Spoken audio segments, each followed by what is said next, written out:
Hello my dear Leos, Sun, Moon and Rising sign Leos. I'm Michaela. Welcome to my astrology channel, Todayenergy. This is a monthly astrological forecast for you, especially for the month of June. And June promises to be way calmer month than the previous two, in which we were experiencing very karmic events in life. The two eclipses, the spring season of eclipses, which was directly, I believe, affecting you Leos, because we had it in the Taurus Scorpio axis, which is part of the four fixed signs, one of which is you. So it's time to breathe in, breathe out, calm down, integrate into our life and psyche all these emotions, all these revelations and experiences and changes in life that the eclipse brought us.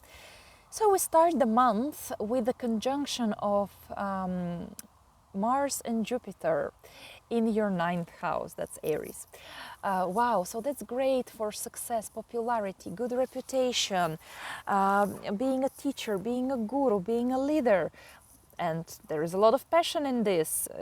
You are so brave to express your opinion, but be careful because this conjunction is squared by the black moon Lilith in your 12th house. And Lilith is a provocative point. It's a point of self-doubt, fears, grudges, offenses, overreactions, being too emotional. And you see, this all negative stuff would come from your own subconscious, dear Leo. So on the outside, you might look super expansive and open and proactive, but don't allow this demon, Lilith, to kind of sabotage you from your subconscious, okay? Fight your own fears and self-doubt and over-dramatization, please. On the 3rd, Mercury stations to go direct at 26 degrees of Taurus, and that's your 10th house. Mercury in your chart rules 2nd and 11th houses. So it's a good news that Mercury is over being retrograde and starts going direct again, but be careful because 2nd, 3rd and 4th of June, those 3 days, the planet is a bit dizzy. It's like with hangover because it's stationed. So those are not good days for any career, professional, financial operations, neither for something related to friends, group projects, or maybe receiving income. You will have to just wait a little bit about it. You still can watch the video on my channel dedicated fully to the retrograde Mercury. You will find a lot of insights hopefully there. So, but I must say just briefly here that Mercury leaves its retrograde shadow zone on the 18th of June, and after that all your professional career goals, financial, something related to internet, to group projects will move quickly forward and without obstacles. On the 5th, we have Saturn stationing to go retrograde, and Saturn is a slower moving planet, so we feel this Saturnian intensity the whole first half of June, even possibly last week of May too. Saturn stations at 25th degree of Aquarius, so if your rising sign, ascendant descendant line is on 25 degrees, or your sun or moon is at this degree, Leo, you will feel very much the pressure of Saturn. He rules your 6th and 7th houses. Saturn in these days of stationing focuses on responsibilities, on reassessing, in your case, work, relationships, and your health. Very important areas of life, right? So while in the public space, people will be focusing on elderly people, pensions, government structures, borders, delays, responsibilities, obstacles, and restrictions in your life, you have to be very serious about your partners. Can you trust them? Are they here to stay for life? Are they serious enough? Are you building something stable with your business partner or with your personal partner? Because if not, Saturn can remove these people from your life, because Saturn wants only the real deal to stay with you, okay? The same about job. Are you spending your time on unproductive things daily in your routine?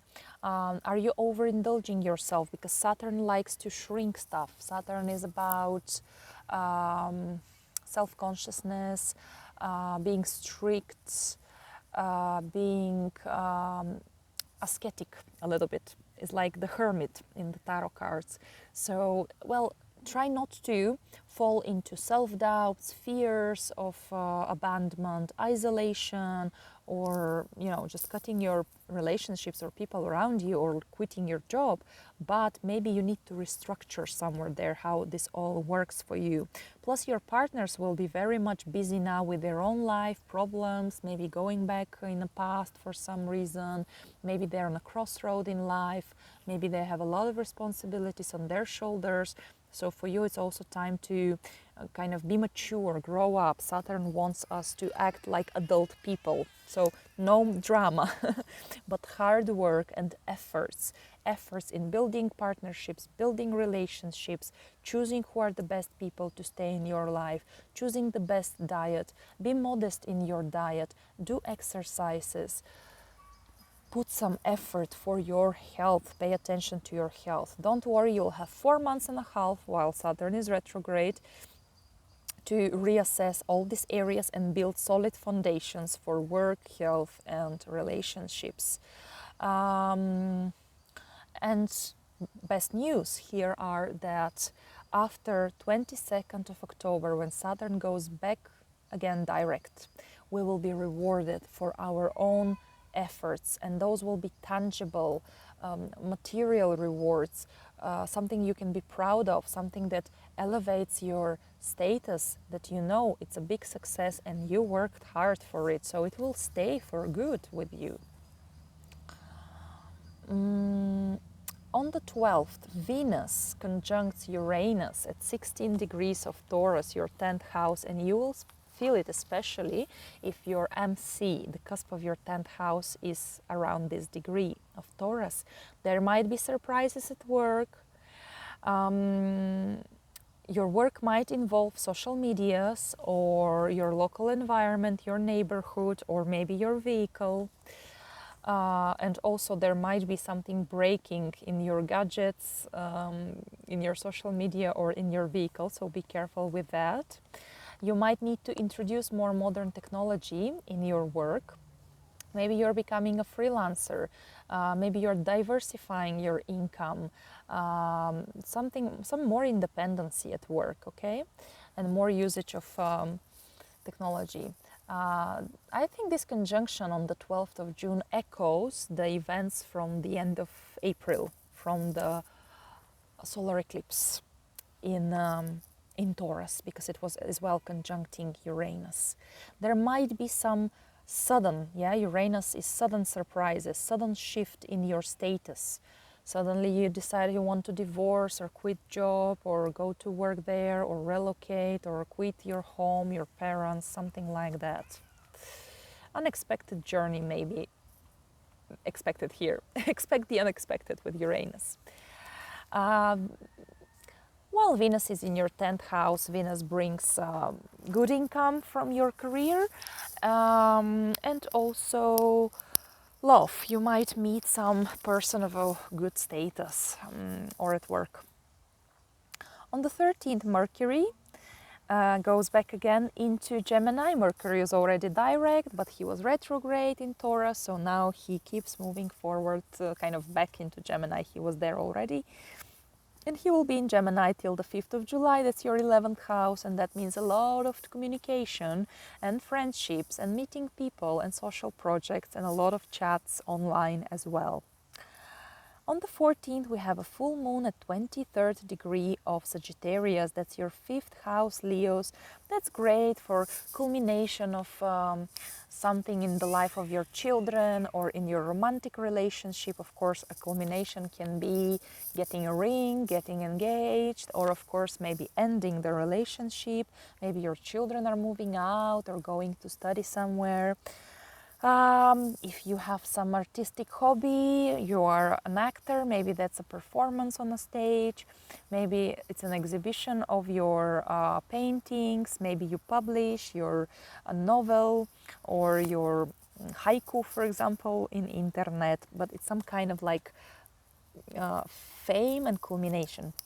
Maybe it's a news about pregnancy.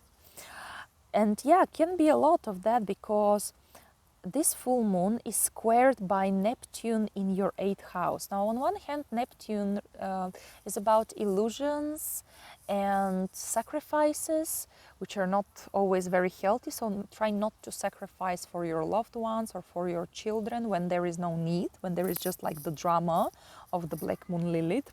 But also Neptune is about water and fertility and places of isolation. So maybe it's you becoming pregnant or giving birth even. And be careful with unnecessary spendings, especially for some kind of pseudo charitable causes. So just double check what you spend your money for or where you get your passive incomes from. By the way, it might be great time because 5th house is our hobbies and 8th house is esoterics, astrology, tarot, psychology. So you might be interested in those topics, or you might work with a psychologist very successfully here and get some insight, important insight about your inner child or about your childhood. Also be careful with taking loans and credits because Neptune knows no borders. And Neptune is in your 8th house of passive incomes and credit and loans. So don't overestimate your capabilities to return this money later. On the 21st, Sun goes into Cancer, that's your 12th house, and Sun is our vitality, attention, so kind of the vitality level is a bit low. It means that you need to focus on your subconscious, on your past, letting go, releasing, cleansing, taking care of your emotional and physical health, pamper yourself, be in nature, meditate, maybe do Reiki, do massages, something that relaxes you.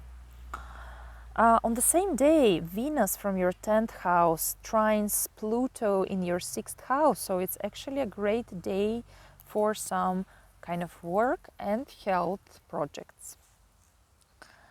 On the 23rd, Venus goes into Gemini. She will stay there till the 18th of July. That's your 11th house. So there will be a lot of pleasure by doing some group projects. So maybe group meditations, going with your friends to nature, doing pilgrimage with your friends. Yeah, something that is not just about hustle and bustle, but maybe involves a bit more of spirituality, I would say. On the 28th, Neptune stations to go retrograde. That's your 2nd house. Week before, week after this date, in the public space, there will be Neptunian topics about petrol, gas, health, viruses, spirituality, oceans, seas, biology, ecology, media scandals, Hollywood, films, actors. But in this case, it's in your particular chart, it's your 2nd house. So Neptune, remember, is about dreams, ideals, head in the clouds. So 2nd house, money, finances, budget. Be careful with spendings. Don't overspend. Don't overestimate your financial possibilities. It's about work as well, so you might work with something involving arts, medicine, spirituality, or liquids. In this case, Neptune will be beneficial for you. And also pay attention to your health, because 2nd house is what we eat and drink. Be careful not to eat something with expired dates. And yeah, just, you know, careful with poisonous food and drinks, toxins as well. And of course, getting just a flu or cold. You might do some water exercises, and also you might meditate and work spiritually to increase your self-esteem and faith in yourself. It's very important. Neptune is faith, second house is your resources, your talents, your capabilities. So trust yourself. And 29th, we have a new moon at 7 degrees of Cancer, and that's your 12th house. So beginning of endings, beginning of closures. This new moon, I must warn you, is conjunct precisely Lilith. So there might be some inner drama. There might be some like childish attitude, tantrums. Lilith might sabotage you from within yourself. So it's very important to be self-conscious, to work on yourself, to work on your Saturn, on your maturity in regarding your health and relationships. Don't fall into fears and self-doubt, okay, and provocations. Jupiter squares this new moon, so again we talk like at the beginning of the month. 12th, 9th house, it can be about traveling, it can be about studies, legal matters, relocation, foreigners. There might be huge success. You might be really like a super popular, demanded expert, but Lilith might just sabotage you. So mind your reputation, I would say here, without being too reactive and over emotional. So those kind of fireworks are expecting us at the end of the month, dear Leos. Of course, if you are connected to Leo profession, like an actor or an artist, that might all play good for you, because you might be on a stage and be like super dramatic and so on. But in the daily life, Lilith and Neptune are a bit over the top emotional energies. So we'll have to deal with this in June. Thank you, dear Leos, for watching, liking, sharing my videos, for subscribing to my channel. That's great if we are growing. And I wish you great month of June, and see you soon. Bye.